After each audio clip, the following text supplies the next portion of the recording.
한 주경가는 신구약 성경에서 이적을 빼고 나면은 앞표지와 뒷표지만 남는다라고 말했습니다. 성경은 창세기 창조로 시작해서 요한계시록 예수님의 재림으로 끝이 나지요. 이적으로 시작하여 이적으로 마치는 역사 기록입니다. 요한복음에는 7가지 이적이 기록되어져 있습니다. 수많은 이적이 있지만은 그 가운데 어떤 특별한 영적인 의미가 있는 것들만 골라서 요한복음의 저자는 표적이라는 이름으로 기록하고 있습니다. 그 첫 번째 이적은 가나 혼인잔치에서 물로 포도주를 만드신 사건입니다. 예수님께서는 모든 피조물들의 본질을 바꿀 수 있는 분이라는 거죠.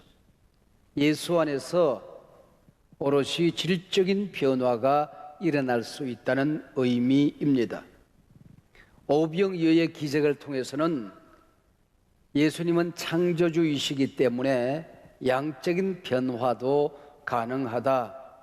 작은 것이 커지고 적은 것이 많아질 수 있다는 의미입니다. 세 번째 이적인 베데스다의 기적 사건이 오늘 본문입니다. 그 영적인 의미가 무엇일까요? 오늘 본문에 기록된 성경 말씀 그대로 옮기면은 네가 낫고자 하느냐 하는 것입니다. 정말 은혜 받고 싶은 마음이 있느냐는 겁니다. 변하고 싶은 마음이 있느냐는 거지요. 달라질 용기가 있느냐 묻고 있는 것입니다. 그래서 베데스다에 물이 끓어야 달라지는 것이 아니고 치유되는 것이 아니고 내 마음의 영혼에 물이 끓어야 한다 하는 영적인 의미를 가지고 있습니다. 이 이적이 일어난 현장은 베데스다입니다. 오늘 우리가 살아가는 삶의 현장 지침 레벤이라고 하는데요, 여러분 한 분 한 분이 처해지는 삶의 상황, 삶의 자리, 거기가 베데스다라고 하는 거죠. 오늘 본문에 38년 된 이 병자가 바로 나라고 하는 거죠. 은혜 받아야 될 한 사람, 달라져야 될 한 사람, 그가 나라고 하는 고백과 함께 이 말씀을 들어야 하는 것입니다. 내가 변하면 공동체가 변하고 내가 달라지면 세상이 달라진다는 믿음입니다. 오래전 김동길 교수님을 한두 차례 우리 교회에서 모셔본 적이 있습니다. 그분은 늘 똑같은 말씀으로 시작을 하시더라고요. 오늘 제가 여기 왔습니다마는 꼭 한 사람, 은혜 받을 사람, 그 사람이 있어서 제가 여기 왔어요. 그 사람 혼자 앉아놓고 내가 말씀 전하면은 우리 얼마나 민망하겠어요? 그래서 우리 모두 다 그 한 사람을 위해서 모여온 겁니다. 오늘 그 한 사람 꼭 하나님을 만나고 가시기를 바랍니다. 어디 비슷합니까? 그분은 꼭 그렇게 말해요. 은혜 받아야 될 한 사람이 있다고 한다면은 바로 나다 하는 것이지요. 수많은 사람들이 오늘 우리가 살고 있는 이 시대에 수많은 위기들을 말합니다. 오늘 신앙인들의 가장 큰 위기가 있다고 한다면은 열정을 잃어버린 것입니다. 불을 잃어버린 것입니다. 성령의 능력을 잃어버린 것이에요. 이게 회복되지 않고는 어떤 것도 회복될 수 있는 길이 없는 것이지요. 해마다 우리 교회는 가을이 되면은 감사특밤이라고 하는 특별한 은혜 잔치를 준비합니다. 여러분, 우리가 살다 보면 1년 내내 무거운 짐을 지고 상처를 받고 몸도 마음도 영혼도 병이 들어 한 해 끝자락을 맞이할 때가 있어요. 이거 고침받아야 새해 문을 열 수 있거든요. 불평, 원망, 걱정, 근심 짊어지고 살다 보면은 몸도 마음도 환경도 갈갈이 찢겨져 있어요. 이게 치유받고 새로워지지 않으면은 우리가 새로운 세계의 문을 들어놓을 수가 없는 것입니다. 발을 내디딜 수가 없는 거예요. 감사를 회복하고 복음의 능력을 회복하고 잃어버린 기도의 불을 회복해야 우리가 한 해를 마무리할 수 있는 거고 새해 문을 열 수가 있겠기에 감사의 잔치를 열게 되는 것입니다. 은혜 받아야 될 주인공 한 사람이 바로 나라고 하는 거지요. 사람의 체온은 36.5도입니다. 체온은 건강을 나타내는 가장 중요한 지표이지요. 저체온으로 고생하는 사람들 1도만 높여주면 면역력은 5배가 증가되어진대요. 그러다가 또 1도가 떨어지면 면역력 30%가 감소되어진다고 하는 겁니다. 나이가 들어가면서 36.5도가 되어야 되는데 36도 전후를 왔다 갔다 하게 돼요. 이게 노화예요. 이게 자꾸 장기화되어지면은 노쇠 현상이 일어나게 되는 겁니다. 체온이 0.5도만 떨어져도 실컷 잤는데 아침에 피곤해요. 손발은 차갑기만 합니다. 관절, 근육 등에 항상 통증을 느낍니다. 소화는 안 되고 설사 변비에 시달리게 되는 겁니다. 남들보다 많이 먹은 것도 아닌데 살이 자꾸 쪄요. 마음은 우울하고 몸은 나른해지고 무기력증에 시달리게 되는 것입니다. 0.5도를 높여주면 이런 증상들이 사라진대요. 어떻게 우리 체온을 0.5도쯤 높일 수가 있을까요? 꾸준히 운동을 하라고 권합니다. 배를 따뜻하게 간직하고 비타민C를 보충하랍니다. 식사에 과식, 과음, 흡연을 삼가라고 조언하고 저녁 늦게 먹는 버릇을 고치랍니다. 탄수화물은 좋은 잡곡이나 영양밥을 꼭꼭 씹어서 천천히 먹는 게 좋답니다. 생강차나 구기차를 권하기도 합니다. 말을 많이 하는 사람들은 혀가 자꾸 밖으로 드러나기 때문에 체온이 떨어진대요. 화를 잘 내는 사람들, 남을 미워하며 사는 사람들은 몸의 체온이 떨어진답니다. 마음을 따뜻하게 해야 몸도 따뜻해진다는 것입니다. 이게 체온을 유지하는 비결이라고 의사들은 조언을 합니다. 우리 신앙생활하는 영적인 세계에도 신앙 체온이라고 하는 게 있습니다. 신앙의 체온이 떨어진 사람은 온갖 영적 질병에 노출되어집니다. 예배를 드리는데 하나님의 임재가 느껴지지가 않아요. 기도 한 번, 찬송 한 번을 하는데도 가슴이 뜨거워지지가 않아요. 말씀을 듣는데 설레이지를 않아요.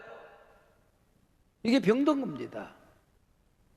우리 교회 봉사하고 교제하는 목장 모임 같은 것이 감격이 없어지고 점차 시들시들해지는 겁니다. 기도를 해도 이 기도가 하나님 앞에 응답되었다는 확신이 없어요. 봉사의 자리가 점점 무겁게 느껴지기만 합니다. 이게 영적 체온이 떨어진 거래요. 지금은 신앙 저체온증에 시달리는 사람들이 일어나야 할 때입니다. 성령을 받아야 돼요. 기도의 능력 받아야 돼요. 예배의 권세를 받아야 살아가는 것입니다. 돼지란 놈은 진흙탕에 빠지면은 나올 생각을 하지 않는데요. 오히려 누워서 그걸 즐긴답니다. 근데 양은 진흙탕에 빠지면 나오려고 온갖 몸부림을 한다는 거죠. 여러분이 진정한 하나님의 양이라면 넘어진 그 자리에서 일어나려고 애를 써야 될 것 아니에요. 자, 오늘 본문으로 좀 더 깊이 들어가 보십시다. 명절에 예수님과 제자들이 예루살렘에 올라갔습니다. 명절이 되면 우리나라 사람들은 객지에 나가 있다가 고향으로 돌아옵니다. 고향 중심이에요. 근데 유대 나라 사람들은 산지 사방에 흩어져 살다가 명절이 되면은 예루살렘 수도로 올라갑니다. 왜요? 거기에 성전이 있으니까. 그래서 유대 사람들은 명절이 성전 중심, 예배 중심, 제사 중심으로 기록되어 있습니다. 바로 이 명절에 예수께서 베데스다 연못가로 가셔서 38년 된 병자를 고쳐주셨다 하는 얘기입니다. 교회 밥 좀 드신 분들 이 사건을 모르시는 분은 없지요. 이때부터 베데스다라고 하는 이 말이 유명해졌습니다. 베데스다 병원, 베데스다 교회, 베데스다 요양원, 베데스다 기도원, 한의원, 대학교, 합창단, 호텔, 옷가게, 게임, 스포츠 마사지까지 없는 게 없더라고요. 제가 인터넷 찾아보니까 또 한두 곳이 아니에요. 오늘 본문은 그 후에라는 말로 문이 열려집니다. 영국으로 말하면 무대 배경이 바뀌었다, 그렇게 우리에게 알려줍니다. 예수님께서는 갈릴리를 무대로 주로 활동을 하셨어요. 그리고 잠시 사마리아를 무대로 활동을 하시다가 오늘 본문 그 후에 무대 배경이 예루살렘으로 옮겨졌다, 이렇게 우리에게 알려주고 있는 겁니다. 예수님의 제자들은 주로 갈릴리 천부들입니다. 예루살렘 축제에 혼이 쏙 빠졌습니다. 축제 황홀경에 빠졌습니다. 명절 잔치에 넋이 나가버렸습니다. 바로 이때 예수님께서는 황홀경에 매몰되지 아니하시고 조용히 그곳을 빠져나오십니다. 이 명절을 모든 사람들이 명절을 즐기는데 소외된 사람들, 명절이 뭔지도 모르는 사람들, 그늘진 곳, 병들고 아픈 사람들이 모여있는 베데스다로 찾아가신 것입니다. 베데스다는 은혜의 집이라는 뜻을 가지고 있습니다. 벳집이라는 말이고 에스다, 은혜라는 뜻입니다. 본문에 이 베데스다가 양문 곁에 있었다, 그렇게 말합니다.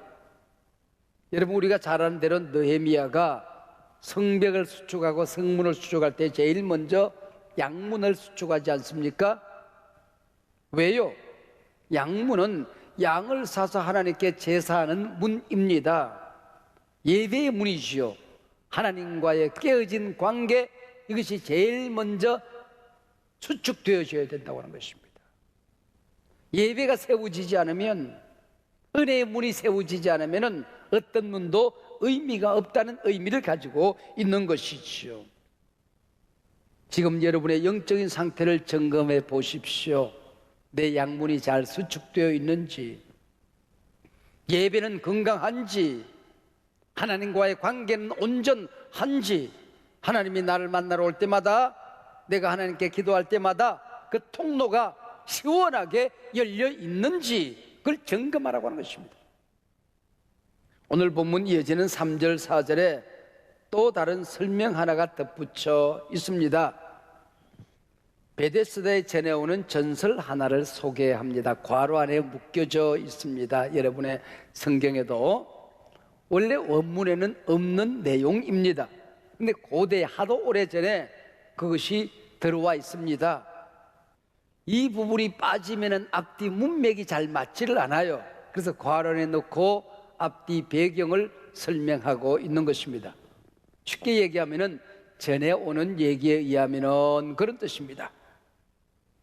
가끔 이 베데스다 물이 울컥울컥 솟구쳐요. 아마 온천수였던 것 같습니다. 이때 누구든지 거기에 들어가서 특별히 먼저 들어가는 사람이 병이 낫는 일이 많았다, 그렇게 설명을 합니다. 어릴 때 제가 음식을 급하게 먹어서 체하곤 했어요. 그러면은 저의 소화제는 어머니의 바늘입니다.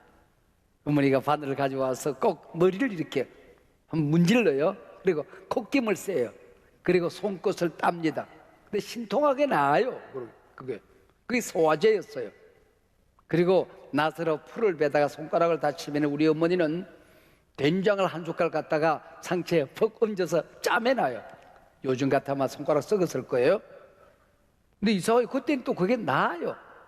아마 이 당시 이 온천물이 많은 피부병 환자들이나 기타 환자들에게 아마 효험이 있었던 것 같습니다.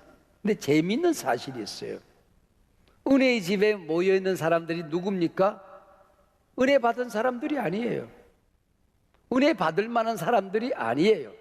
물이 움직일 때에 먼저 들어가는 사람은 낫는다 그랬는데 첫 번째는 맹인들입니다. 앞이 보이지 않는 분들입니다. 물이 움직이는 게 어떻게 보입니까? 꼴찌지요. 또 다리 저는 사람들이 두 번째 부류의 사람들입니다.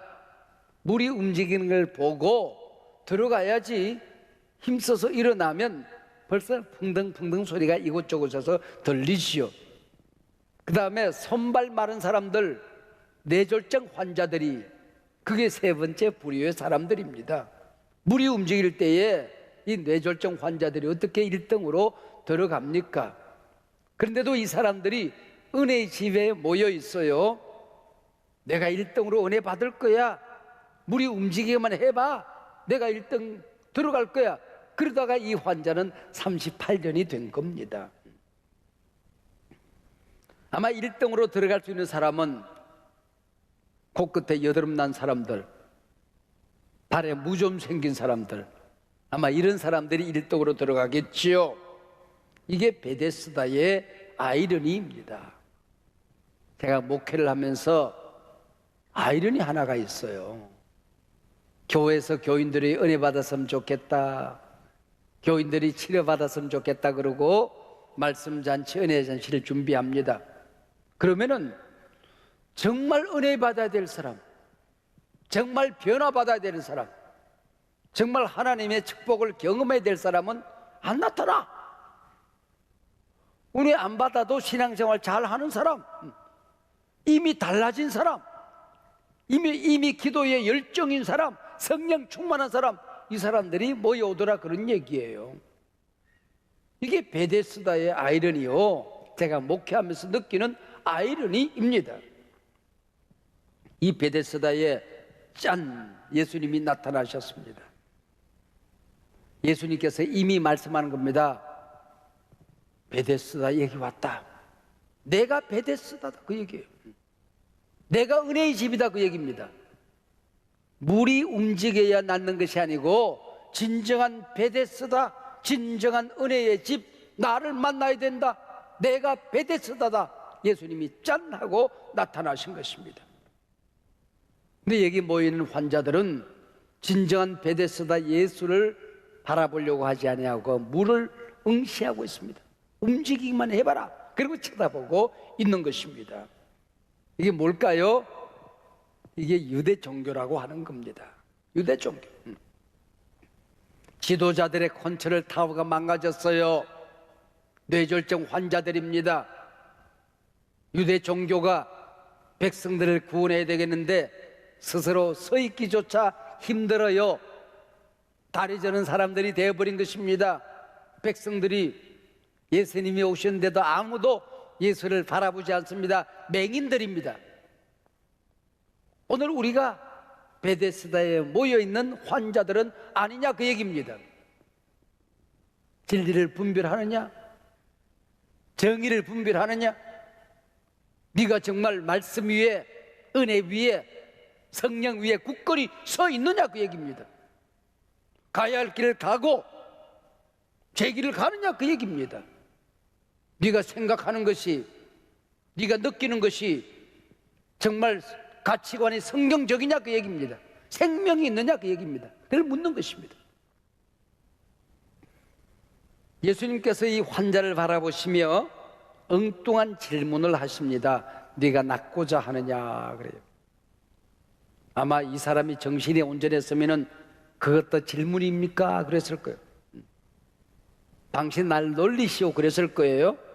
이분이 20대에 병을 얻어서 베데스다로 왔다면 환갑이 좋게 넘었을 겁니다. 근데 예수님은 30대 청년이거든요. 놀리시오 그럴 수 있지 않겠습니까? 왜 이런 질문을 하셨을까요? 오늘 주님 이 자리에 오신다면 여러분을 향하여, 나를 향하여 뭘 물으실까요? 네가 낫고자 하느냐? 정말 은혜 받고 싶으냐? 정말 달라지겠다는 결단이 있느냐? 하나님 만나고 싶은 마음이 진짜 있느냐? 그 얘기 아니겠습니까? 부흥을 맛보고 싶으냐? 그 얘기 아니겠습니까? 왜요? 너무 오랫동안 병석에 누워있다 보면 눈에 초점은 사라지고 가슴에 열정은 식어지고 막연히 시간이 지나다 보면 물이 끓어서 어쩔 수 없이 어쩌다가 우연히 풍덩 한번 들어가면 나을 수도 있겠지, 막연한 기대에 빠져 있습니다. 정말 은혜 받고 싶은지 자기 자신에게 물어봐야 될 것입니다. 주님이 말씀하시는 겁니다. 베데스다에 물이 끓어야 낫는 게 아니다. 내 영혼이 끓어야 된다. 베데스다 연못이 끓어야 낫는 게 아니다. 내 기도가 끓어야 된다. 내 마음이 끓어야 된다. 성령으로 불타올라야 된다. 주님께서 우리에게 말씀하고 계시는 것입니다. 물이 끓어야 될 자리는 이 자리입니다. 우리의 심령입니다. 물이 끓어야 될 자리는 우리 가정입니다. 물이 끓어야 될 자리는 내 예배 자리입니다. 물이 끓어야 될 자리는 우리가 서로 만나는 목장 이 자리입니다. 여기가 끓어야 사업도 끓고 가게도 끓고 세상도 끓어오르게 되는 것입니다. 할렐루야. 여러분, 다리에 힘이 없어 일어서기조차 힘드신 분 계십니까? 주님을 만나시기를 바랍니다. 힘을 잃어버렸다고 좌절하지 마십시오. 우리 하나님은 힘의 원천이 되시는 분이십니다. 네가 낫고자 하느냐 그랬더니 이 환자가 하는 말 좀 들어보십시오. 주여, 물이 움직일 때 나를 못에 넣어주는 사람이 없어 내가 가는 동안에 다른 사람이 먼저 내려가나이다. 투덜거리고 있어요. 그냥 물이야 가끔 끓지요. 내가 1등으로 들어가기는 걸렀고 주섬주섬 들어가려고 챙기다 보면 먼저 다른 사람들이 들어가 버려요. 나를 못에 넣어줄 사람, 완맨 한 사람이 없어요. 그 얘기입니다. 나를 도와줄 사람이 없어서 내가 이 모양 이 꼴로 살아간다고 대답을 하는 것입니다. 그 완맨이 누굴까요? 예수님이시죠. 고침받아야 될 완맨도 나고 고쳐주시는 완맨도 우리 예수님이신 것입니다.